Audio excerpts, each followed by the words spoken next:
بسم اللہ الرحمن الرحیم۔ معزز ناظرین، آج ایک اہم بات پر گفتگو کروں گا۔ انشاءاللہ العزیز مجھے امید ہے کہ آپ حضرات اس بات کو بغور سماعت فرمائیں گے۔ معزز ناظرین، جیسے کہ آپ لوگ جانتے ہیں، ایک ہفتہ پہلے میں نے ایک ویڈیو اپلوڈ کروایا تھا اور اس ویڈیو کے اندر میں نے اتحاد کے سلسلے میں کہا تھا کہ ہندوستان میں فی الحال اتحاد کے نام پر کفر ہو رہا ہے، اور بحمد اللہ ہند و پاک کے علماء نے اس بات کو تسلیم بھی کیا ہے، بنگلہ دیش کے علماء نے بھی تسلیم کیا ہے۔ لیکن کچھ لوگ ایسے ہیں جو لوگ یہ کہہ رہے ہیں کہ یہ شخص ہندوستان کے اندر فتنہ پھیلانے کی کوشش کر رہا ہے۔ بحمد اللہ میں اللہ کے ذات پر بھروسہ کر کے یہ کہہ رہا ہوں کہ میں فتنہ پھیلانے کی کوشش نہیں کر رہا ہوں۔ میں کون ہوتا ہوں کہ فرقہ وریت پر کام کروں؟ میں جو صحیح بات ہے وہ بات میں آپ تک پہنچانا چاہتا ہوں۔ کہیں ایسا نہ ہو کہ آپ اتحاد کے نام پر کفر کر رہے ہیں اور لوگ آپ کو سمجھانے کے لیے تیار نہیں، لوگ آپ کو بتانے کے لیے تیار نہیں، اور آپ اسی دلدل پر پڑے ہوئے ہیں۔ بحمد اللہ میں اس کا آج جواب دوں گا۔ جن لوگوں نے یہ کہا ہے کہ امت کے درمیان تفرقہ بازی کرنا یا فرقہ وریت پر کام کرنا یہ درست نہیں ہے، جائز نہیں ہے، آپ لوگوں کو معلوم ہوگا۔ میں جواب کے طور پر میں آپ کو بات یہ کہنے لگا ہوں، جو لوگ یہ کہہ رہے ہیں کہ فرقہ وریت مسلمانوں کے درمیان نہیں ہونا چاہیے، جو لوگ یہ کہتے ہیں، میں ان کو جواب دینا چاہتا ہوں، آپ اپنے دماغ، اپنی کان اور اپنے جسم کو بھی برقرار رکھے تاکہ میری بات کو سمجھے، میری بات کو بالکل ضائع نہ ہونے دے۔ مجھے امید ہے کہ ہو سکتا ہے اس بات سے آپ کو فائدہ ہو۔ دیوبند کے اندر 2009 میں، ہو سکتا ہے آپ لوگوں کو معلوم ہے یا نہیں ہے، اس کے سلسلے میں آپ کو بتاؤں۔ 2009 کے اندر دیوبند کے اندر ایک جلسہ قائم کیا گیا تھا۔ اس جلسے کا عنوان تھا عدم المذہب فی الاسلام۔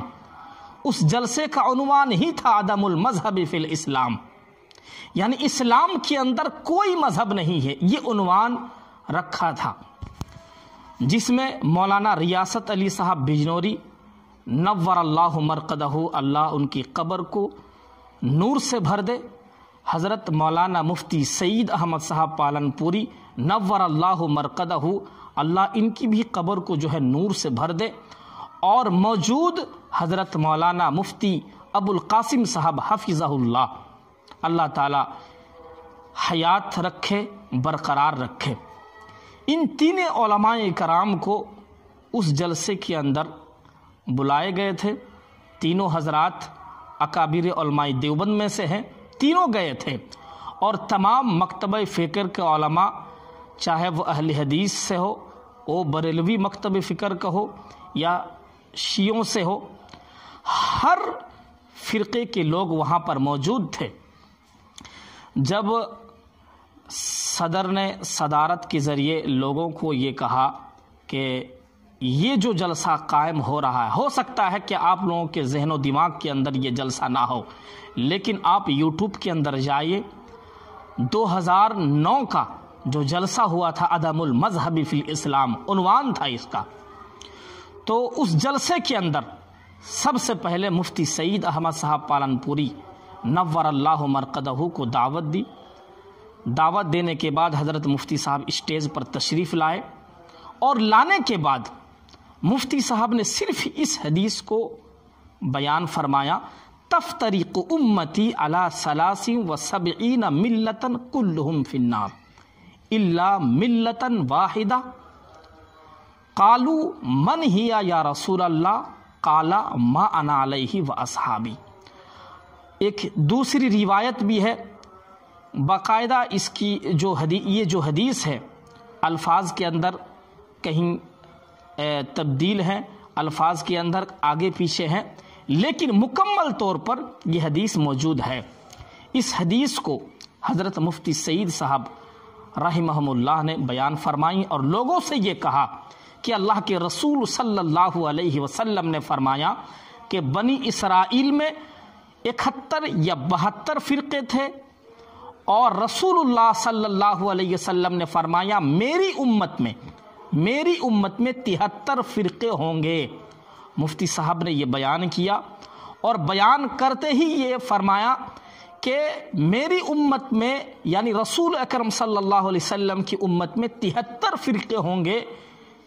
اس پر آپ لوگ کون ہوتے ہیں جو ایک عنوان تیار کر کے عدم المذہب فی الاسلام یعنی اسلام میں کوئی مذہب نہیں، یعنی آپ کی بات مانوں یا رسول اکرم صلی اللہ علیہ وسلم کی بات مانوں؟ رسول یہ فرما رہے ہیں کہ 73 فرقے ہوں گے اور آپ یہ کہہ رہے ہیں ایک بھی فرقے نہیں ہوں گے، تو بات آپ کی مانوں یا رسول اکرم صلی اللہ علیہ وسلم کی مانوں؟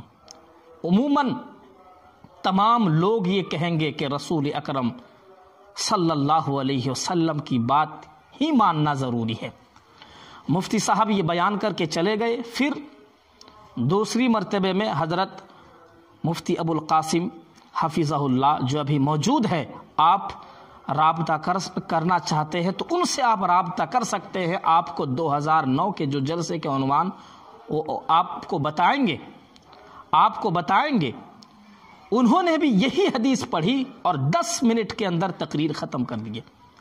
حضرت مولانا ریاست علی صاحب بجنوری رحمہم اللہ، اللہ ان کی قبر کو نور سے بھر دے، انہوں نے بھی یہی حدیث پڑھی اور پڑھ کر 10 منٹ کے اندر تقریر ختم کر دی، اور یہ فرمایا تینوں حضرات نے کہ رسول نے فرمایا کہ امت کے اندر 73 فرقے ہوں گے اور آپ کون ہوتے ہیں یہ عنوان لگانے والے، عدم المذہب فی الاسلام۔ اسٹیج وہیں پر ختم۔ تو یہ ہمارے اکابر علماء دیوبند کا طریقہ ہے۔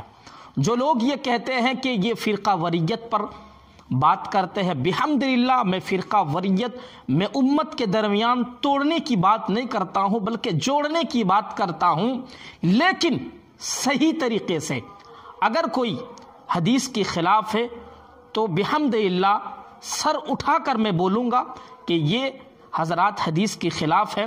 اگر کوئی آدمی قرآن کے خلاف ہے تو اس پر بھی میں اپنی آواز اٹھا کر یہ کہوں گا کہ قرآن کریم کی خلاف ہے۔ اور جو لوگ یہ سمجھتے ہیں کہ یہ فرقہ وریت پر کام کر رہے ہیں، میں ان سے صرف یہی کہوں گا کہ اس حدیث پر غور کرے، ان کی روات پر جائے، اس کی اسناد پر بحث کرے۔ بحمدللہ اس کی سندوں پر، اس حدیث پر بحث کرنے کے لیے تیار ہوں۔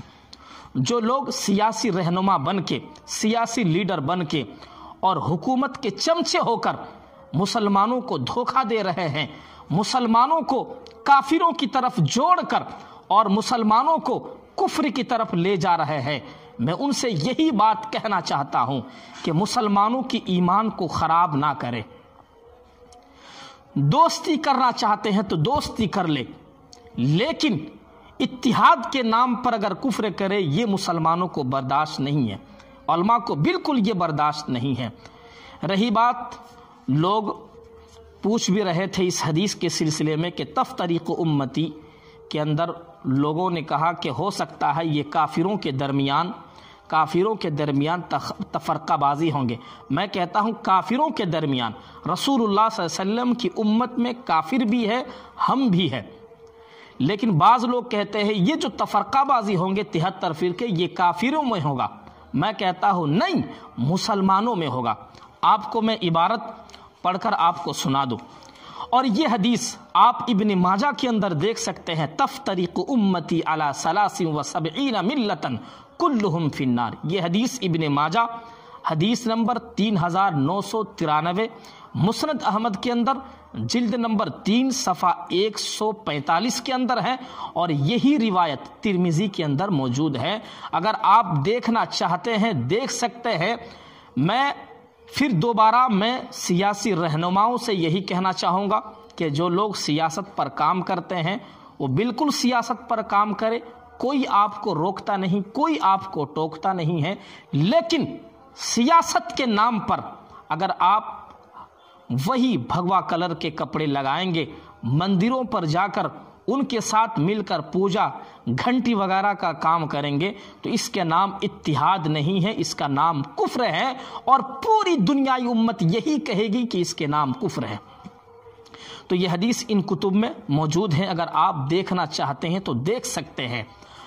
رہی بات جو لوگ یہ کہہ رہے ہیں کہ نہیں ہندوؤں کے درمیان کافروں کے درمیان 73 فرقے ہوں گے، میں ان سے کہنا چاہتا ہوں نہیں، علامہ جلال الدین سیوطی رحمہ اللہ کی کتاب ہے، آپ کتاب دیکھ سکتے ہیں، عقیلی اور داری قطنی، یہ 2 کتاب ہے، اس کتاب کے اندر موجود ہے۔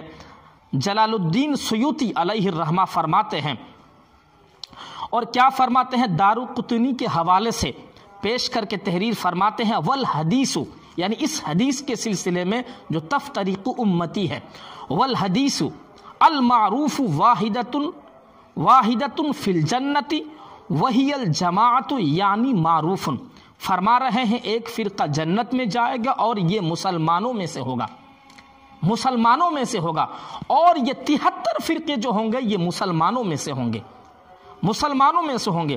اور پھر بطریق ابن عدی رحمہ اللہ نقل فرماتے ہیں، والمحفوظ فی المتن، اس حدیث کے سلسلے میں لوگ کہیں گے کہ حدیث ضعیف ہے، یہ حدیث پتہ نہیں کس کس درجے میں ان کو اتار کر رکھ دیں گے، کوئی موضوع قرار دیں گے، میں اس حدیث کی سند پر بھی بحث کرنے کے لیے بھی الحمدللہ تیار ہوں، آپ جس وقت چاہے جب چاہے آپ مجھ سے ویڈیو میں یا آڈیو میں یا فون کے ذریعے سے رابطہ کر سکتے ہیں۔ اس حدیث کے سلسلے میں ابن عدی فرماتے ہیں، والمحفوظ فی المتن، حدیث کی جو متن ہے وہ محفوظ ہے، یعنی اس متن کے جو الفاظ ہیں وہ محفوظ ہیں، اور وہ کیا ہے، آگے فرماتے ہیں، تفترق امتی علی 73 فرقۃ، دوسری روایت میں ہے 70 ملتن ہے، اس روایت کے اندر فرقتن ہے، آگے ہے کلھا فی النار الا واحدۃ، تمام کے تمام لوگ جہنم میں جائیں گے سوائے ایک جماعت کی، اور وہ جماعت رسول اکرم صلی اللہ علیہ وسلم نے فرمایا، ما انا علیہ و اصحابی، جو میرے اور میرے طریقے پر چلے گا اسی کو جو ہے جنت میں داخلہ کیا جائے گا، اسی کو جو ہے جنت میں ڈالا جائے گا، ورنہ اور کوئی نہیں۔